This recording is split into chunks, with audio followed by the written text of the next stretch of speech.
Hi traders, welcome to my channel. నేను మీ Suresh. SMC కాన్సెప్ట్లో market స్ట్రక్చర్ని గీయడం నేను ఇప్పుడు మీకు చూపిస్తున్నాను. 29వ తారీఖు నిఫ్టీలో గీస్తున్నాను. ఇది 1 మినిట్ టైం ఫ్రేమ్. మీరు 5 మినిట్స్ తీసుకున్నా ఎలాగా ఉంటుంది, 15 మినిట్స్ తీసుకున్నా అలాగా ఉంటుంది. 1 మినిట్లో నేను గీసి చూపిస్తున్నాను. చూడండి, ఫస్ట్ మార్కెట్ ఇది డౌన్ఫాల్ అనుకోండి. ఇలా డౌన్ఫాల్ అవుతున్నప్పుడు ఎప్పుడైతే ఇక్కడ నుంచి చూడండి లో హై లోయర్ హై వచ్చింది. ఎప్పుడైతే ఫస్ట్ లోయర్ హైని కానీ మార్కెట్ బ్రేక్ చేసిందో దాన్ని ఇండ్యూస్మెంట్ అని అంటారు. అలాగే ఈ లోన్ కానీ బ్రేక్ చేసింది అనుకోండి మార్కెట్, దీన్ని బాస్ అంటారు. దీన్ని ఇండ్యూస్మెంట్ అని అంటారు. లోన్ కానీ బ్రేక్ చేస్తే దాన్ని బాస్ అని అంటారు. అలాగే అప్ ట్రెండ్ వెళ్తుంది అనుకోండి, అప్ ట్రెండ్ అలాగే వెళ్తున్నప్పుడు ఇలా అప్ ట్రెండ్ వెళ్తున్నప్పుడు హయ్యర్ హై హయ్యర్ లో, హయ్యర్ హై హయ్యర్ లో ఇలా క్రియేట్ చేసుకుని వెళ్తూ ఎప్పుడైతే హయ్యర్ లోన్ బ్రేక్ చేసిందో దీన్ని ఇండ్యూస్మెంట్ అని అంటారు. ఇది అయిన తర్వాత మార్కెట్ ఎప్పుడైతే ఈ హైని బ్రేక్ చేసిందో దీన్ని బాస్ అని అంటారు. అంటే ఇది హయ్యర్ హై హయ్యర్ లో అని మామూలుగా మనం చెప్తూ ఉంటాం. ఎస్ఎంసి కాన్సెప్ట్ ప్రకారం మనం ఏం చేస్తామంటే ఇది లో, ఇది హై, ఇది హయ్యర్ లో ఇలాగా గుర్తిస్తాం అనమాట. అంతేగాని ప్రతి హైలోని మాత్రము మనం పరిగణలోకి తీసుకోం. ఎప్పుడైతే ఫస్ట్ లోన్ కానీ బ్రేక్ చేసిందో దాన్ని మనం ఇండ్యూస్మెంట్ అని అంటాం. అప్పుడు హై కన్ఫర్మేషన్ అవుతుంది అనమాట. అంటే ఎప్పుడైతే ఇండ్యూస్మెంట్ అయ్యిందో ఇక్కడ హై కన్ఫర్మేషన్ అవుతుంది. ఎప్పుడైతే హైని కానీ బ్రేక్ చేసి మార్కెట్ పైకి వెళ్ళిందో ఇది లో కన్ఫర్మేషన్ అవుతుంది. అంతేగాని మామూలుగా మనం జనరల్ స్ట్రక్చర్ ప్రకారం ఇది హైయర్ హై హైయర్లో, హైయర్ హై హైయర్లో అనం. చూడండి, మార్కెట్ ఇలా డౌన్ఫాల్ అయిన తర్వాత ఇలాగా రిట్రేస్ అవుతుంటుంది. ఈ రిట్రేస్మెంట్ అవుతున్నప్పుడు లెఫ్ట్ సైడ్లో ఈ హైని బ్రేక్ చేసినట్టయితేనే ఇండ్యూస్మెంట్. కాబట్టి ఈ లో తర్వాత రిట్రేస్మెంట్ అయ్యింది కానీ ఇండ్యూస్మెంట్ లేదు.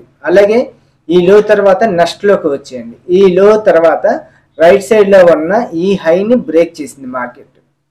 కాబట్టి ఎప్పుడైతే దీన్ని ఏమంటాము, ఇండ్యూస్మెంట్ అని అంటాం. దీన్ని ఇండ్యూస్మెంట్ అంటాం. ఇండ్యూస్మెంట్ అయితే ఏంటి కన్ఫర్మ్ అవుతుంది, ఇది లో కన్ఫర్మ్ అవుతుంది అనమాట. లో కన్ఫర్మ్ అయిన తర్వాత మార్కెట్ చూడండి ఇండ్యూస్మెంట్ అయ్యి మార్కెట్ డౌన్ఫాల్ అవుతున్నప్పుడు మనము ఈ లో దగ్గర ఒక లైన్ తీసుకున్నాం అనుకోండి. ఎప్పుడైతే మార్కెట్ దీన్ని బ్రేక్ చేసి కిందకి వచ్చిందో అప్పుడు హై కన్ఫర్మేషన్ అవుతుంది. అలాగే కిందకి వస్తున్నాను. ఇప్పుడు చూడండి, మళ్ళీ ఈ లో వచ్చింది.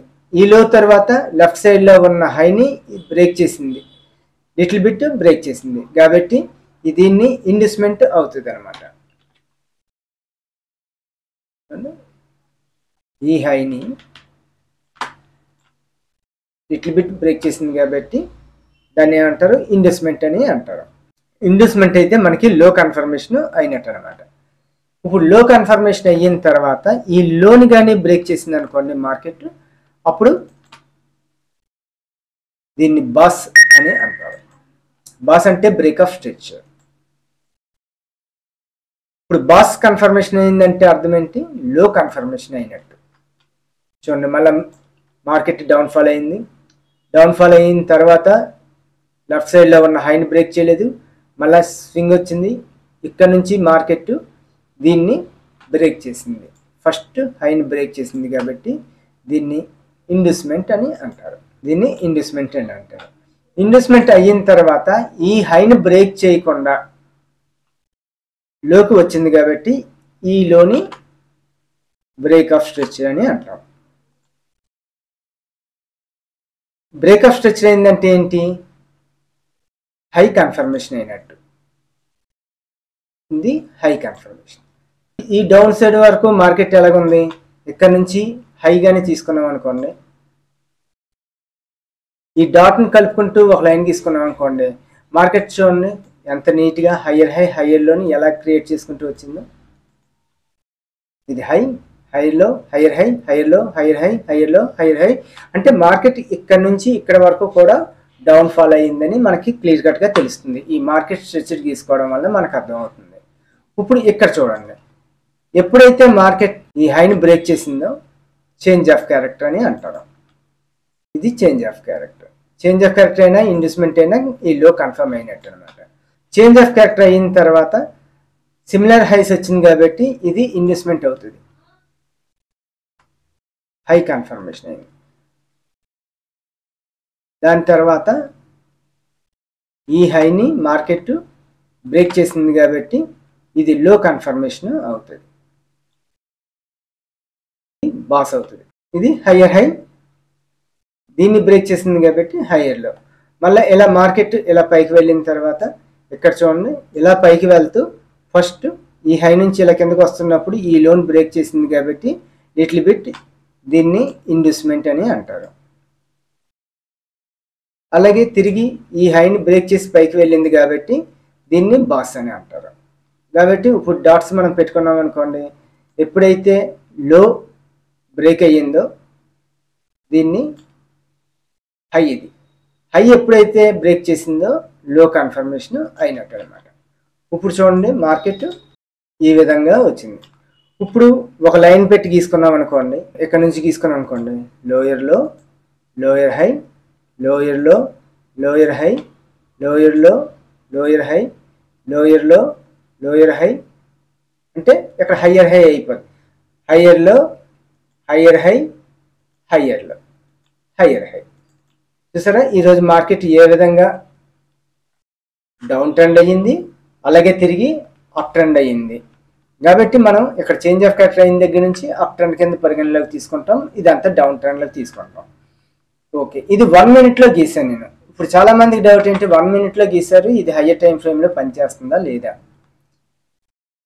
చూడండి ఇది 1 minute గీసిన 5 minutes గీసిన ఒకే విధంగా ఉంటుంది. మనకి ఏంటంటే 1 minute number of candles swings మనకు తెలుస్తాయి కాబట్టి నేను ఇందులో గీస్తున్నాను. మీరు 5 minutes గీసుకున్నా 3 minutes గీసుకున్నా ఇదే స్ట్రెచ్ వస్తుంది, మీరేం కంగారు పడక్కర్లేదు. చూడండి లో, హై, లోయర్ హై, మళ్ళీ లోయర్ లో, లోయర్ హై, లోయర్ లో, దీనికి పైకి లోయర్ హై, లోయర్ లో, లోయర్ లో అయిన తర్వాత హయ్యర్ హై, హయ్యర్ లో, హయ్యర్ హై, హయ్యర్ లో, ఇంకా ఇది వస్తే మార్కెట్ అయిపోయింది. చూసారా మార్కెట్ ఎలా చూసుకున్నా ఇదే ఇండ్యూస్మెంట్, బాస్ అయ్యింది. మళ్ళీ తిరిగి ఇండ్యూస్మెంట్, బాస్ అయ్యింది. ఇండ్యూస్మెంట్ ఎక్కడ అయ్యింది, చేంజ్ ఆఫ్ క్యారెక్టర్ ఎక్కడ అయ్యింది. మళ్ళీ కిందకు వస్తున్నప్పుడు ఇది ఇండ్యూస్మెంట్, మళ్ళీ పైకి వెళ్తున్నప్పుడు బాస్. ఇలాగే 15 minutes గీసుకున్నా సరే మీకు ఇదే విధంగా ఉంటుంది. 15 minutes కూడా హయ్యర్ హై, హయ్యర్లో వస్తుంది. దీనికి ఇండ్యూస్మెంట్లు అంత ఇదిగా రావు. చూడండి ఇది లో, హై, లో, హై, లో, లోయర్ లో, లోయర్ హై, లోయర్ లో, హయ్యర్ హై, హయ్యర్ లో, హయ్యర్ హై. చూసారా ఈ విధంగా ఉంది. కాబట్టి ఏ టైం ఫ్రేమ్లో తీసుకున్నా సరే, అంటే మనం ఇంటర్డే కాబట్టి 5, 1 minute, 3 minutes, 3 minutes చూసుకున్నా సరే మీకు ఏ విధంగానే ఉంటుంది, మీరు ఏమీ కంగారు పడక్కర్లేదు. మీకు మార్కెట్ స్ట్రెచ్ గీయడం వచ్చిందని అంటే ఏ టైం ఫ్రేమ్లో హయ్యర్ టైం ఫ్రేమ్ గీసారు అనుకోండి, అది వచ్చినంత వరకు వెయిట్ చేయాలి. లోయర్ టైం ఫ్రేమ్లో అనుకోండి మనకి ఇంటర్డే కాబట్టి మనకి ఇన్ని క్యాండిల్స్ మనం అనలైజ్ చేయడానికి ఉంటుంది. ఇప్పుడు దీన్ని బట్టి మనం ఎలాగా ఎంట్రీ ప్లాన్ చేయాలి. నెక్స్ట్ మీకు చెప్పవలసిన విషయం ఏంటంటే fair value gap. Fair value gap అని అంటే క్యాండిల్స్ ఈ విధంగా 3 ఉన్నాయి అనుకోండి. ఇది ప్రతి వీడియోలోనే నేను చెప్తున్నాను, ఎందుకంటే ఫేర్ వాల్యూ గ్యాప్ అన్నా ఇన్బ్యాలెన్స్ అన్నా ఒకటే. ఇలాగ 3 క్యాండిల్స్ తీసుకున్నప్పుడు లైన్గా ఫస్ట్ క్యాండిల్ యొక్క హైకి ఒక లైన్ తీసుకోవాలి, అలాగే థర్డ్ క్యాండిల్ యొక్క లోకి ఒక లైన్ తీసుకోవాలి. ఈ మధ్యలో ఉన్నటువంటి గ్యాప్నే ఇంబ్యాలెన్స్, ఫేర్ వాల్యూ గ్యాప్ అని అంటారు. ఇది ఫేర్ వాల్యూ గ్యాప్ ఎప్పుడు వచ్చిందో, మార్కెట్ ఎప్పుడైనా సరే ఇలాగా పైకి వెళ్ళి మళ్ళీ తిరిగి ఈ ఫేర్ వాల్యూ గ్యాప్లోకి వచ్చి మార్కెట్ అనేది పైకి మూమెంట్ ఇవ్వడం జరుగుతుంది. కాబట్టి ఇలాంటి పరిస్థితులు ఎక్కడున్నాయా అన్నది మనము ఈ స్ట్రక్చర్లో మనం అబ్జర్వ్ చేసుకుంటూ ఉండాలి. మార్కెట్ ఇలాగా ఇండ్యూస్మెంట్ అయింది. ఇండ్యూస్మెంట్ అయిన తర్వాత ఇలా పైకి వెళ్తున్నప్పుడు లెఫ్ట్ సైడ్లో మనకి ఇన్బ్యాలెన్స్ ఫేర్ వాల్యూ గ్యాప్లు ఉన్నాయేమో చూడాలి. చూడండి ఇది ఒక ఫేర్ వాల్యూ గ్యాప్. ఇక్కడికి వచ్చిన తర్వాత మార్కెట్ రిజెక్షన్స్ వస్తున్నప్పుడు ఇక్కడ ఒకసారి ఎంట్రీ ప్లాన్ చేయొచ్చు. ఇండ్యూస్మెంట్ అయింది. ఇండ్యూస్మెంట్ అయిన తర్వాత మనం ప్లాన్ చేయాలి ఎంట్రీ. ఇండ్యూస్మెంట్ అయిన తర్వాత హై అంతవరకు వెళ్తుంది. మార్కెట్ ఇలా చూస్తున్నప్పుడు ఇది లోయర్లో, లోయర్ హై, లోయర్లో, ఈ లోయర్ లో నుంచి ఇండ్యూస్మెంట్ అయిన తర్వాత ఎంత వరకు ప్రయాణించగలదో ఫస్ట్ లోయర్ హై వరకు మార్కెట్ అనేది రావచ్చు. అంటే మార్కెట్ ఈ లోయర్ హైని దాటినంత వరకు కూడా మనం డౌన్ ట్రెండే చూస్తూ ఉండాలి. ఎప్పుడైతే మార్కెట్ దీన్ని బ్రేక్ చేసి పైకి వెళ్ళిందో అప్పుడు అప్ ట్రెండ్ కింద మనం అబ్జర్వ్ చేసుకుంటూ ఉండాలి. ఇప్పుడు ఇలా వచ్చినప్పుడు ఒకసారి మనం 5 మినిట్స్లోకి వెళ్ళి మనం చెక్ చేసుకోవచ్చు. 5 మినిట్స్లోకి వెళ్ళిన తర్వాత ఏంటంటే ఈ చిన్న చిన్న క్యాండిల్స్ అన్నీ కలిపి మనకి అందులో ఆర్డర్ బ్లాక్లో ఇన్బ్యాలెన్స్లు అనేది మనకి క్లియర్ కట్గా తెలుస్తూ ఉంటుంది. చూడండి 5 మినిట్స్లోకి వచ్చేటప్పటికి ఇది రిజెక్షన్ బ్లాక్స్ అంటే గ్రీన్ క్యాండిల్ తర్వాత రెడ్ క్యాండిల్ ఎప్పుడైతే వచ్చిందో ఈ విక్స్ని రిజెక్షన్ బ్లాక్స్ అని అంటారు. ఈ రిజెక్షన్ బ్లాక్స్ ఎప్పుడు వచ్చాయో దానికి మనము ఒక లైన్ గీసుకోవచ్చు, అంటే ఒక జోన్ కింద గీసుకోవచ్చు. చూడండి ఇక జోన్ వరకు గీసుకున్న తర్వాత కరెక్ట్గా ఈ జోన్ నుంచే మనకి రిజెక్షన్స్ వచ్చినాయి కాబట్టి ఇప్పుడు లో టైం ఫ్రేమ్లో కన్ఫర్మ్ చేసుకుంటాం అనమాట. ఈ రిజెక్షన్స్ బ్లాక్లోకి వచ్చిన తర్వాత ఎప్పుడైతే డౌన్ఫాల్ అవుతుందో ఇక్కడ మనము ఎంట్రీ అనేది ప్లాన్ చేయవచ్చు. ఎప్పుడైతే రిజెక్షన్స్ బ్లాక్స్ వచ్చిందో మనం ఇక్కడ ఎంట్రీ ప్లాన్ చేస్తాం. ఈ రిజెక్షన్స్ బ్లాక్స్ పైన మనము స్టాప్ లాస్ పెడతాం. మన స్టాప్ లాస్ ఎంత ఉందో అంతే. ఒక అలగని రివర్స్ అయితే ఆ ట్రేడ్ పోద్ది, ఒక అలగని ఇది కంటిన్యూ అయితే ఈ డాట్ వరకు అంటే లోయర్ లో వరకు మార్కెట్ అనేది ఫస్ట్ టార్గెట్ అవుతుంది అనమాట. మార్కెట్ ఇక్కడ నుంచి ఇలాగ పైకి వెళ్ళిన తర్వాత మనం ఒకసారి 5 మినిట్స్లో పెట్టుకుని, ఎందుకంటే అన్ని క్యాండిల్స్ మీద మనము అనలైజ్ చేయలేము.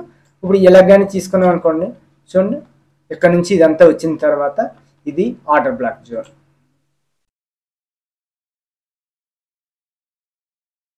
ఇది ఆర్డర్ బ్లాక్ జోన్. మార్కెట్ దీన్ని బ్రేక్ చేసి పైకి వెళ్ళిన తర్వాత డౌన్ ఫాల్ అయింది, ఇది ఇండ్యూస్మెంట్ అయింది. అలాగే అక్కడ మనకి ఏమొచ్చింది, ఇంబ్యాలెన్స్ వచ్చింది. కాబట్టి ఇంబ్యాలెన్స్ తర్వాత మార్కెట్ అనేది ఇంబ్యాలెన్స్లోకి వచ్చి మార్కెట్ పైకి వెళ్ళింది. మళ్ళీ తిరిగి రిటర్న్ అవుతున్నప్పుడు ఈ ఇన్బ్యాలెన్స్ అంటే ఈ ఇంపల్సివ్ మూవ్లో మనకి ఎఫ్ఈజీ ఎక్కడ ఉందో చూసుకోవాలి, అంటే ఫేర్ వాల్యూ గ్యాప్ ఎక్కడ ఉందో చూసుకోవాలి. చూడండి మార్కెట్ ఇలా పైకి వెళ్ళి వచ్చిన తర్వాత కరెక్ట్గా ఇక్కడ నుంచి రిజెక్షన్స్ వస్తున్నప్పుడు మనము లిమిట్ ఆర్డర్లో ఇక్కడ మనము ఎంట్రీ కానీ ప్లాన్ చేసామంటే దీనికి ఎందుకు మనం స్టాప్ లాస్ పెట్టుకుంటాం. మార్కెట్ బిగ్ మూవ్మెంట్ ఇచ్చింది అక్కడ. ఇలాగ 5 మినిట్స్లో అయినా 1 మినిట్లో అయినా మార్కెట్ స్ట్రక్చర్ అనేది ఇలాగే గీసుకోవాలి. ఇప్పుడు ఎంట్రీస్ తెలిసింది, మార్కెట్ స్ట్రక్చర్ తెలిసింది. ఈ అన్నిటికి ముందు మార్కెట్ స్ట్రక్చర్ అనేది రావాలి. మార్కెట్ స్ట్రక్చర్ కానీ వచ్చిందని అంటే అప్పుడు ఎంట్రీస్ అనేది ప్లాన్ చేయొచ్చు.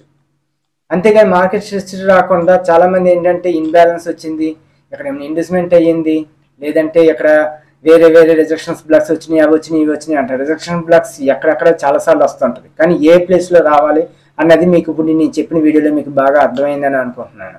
ఎప్పుడైనా మార్కెట్లో 2 హైయర్ హైస్ 2 లోయర్ లోస్ వచ్చిన తర్వాత market down trend up trend అనేది తెలుసుకుని మనం ఎంట్రీస్ ప్లాన్ చేయాలి, అప్పుడే మనం ప్రాఫిట్లో ఉంటాం. ఓకే ట్రేడర్స్, ఈ కాన్సెప్ట్ మీకు అర్థమైందని అనుకుంటున్నాను. మీలో ఎవరికైనా డౌట్లు ఉంటే నా కామెంట్ బాక్స్లో తెలియజేయండి, నేను రిప్లై ఇస్తాను. Please like, share and subscribe to our channel. Thank you.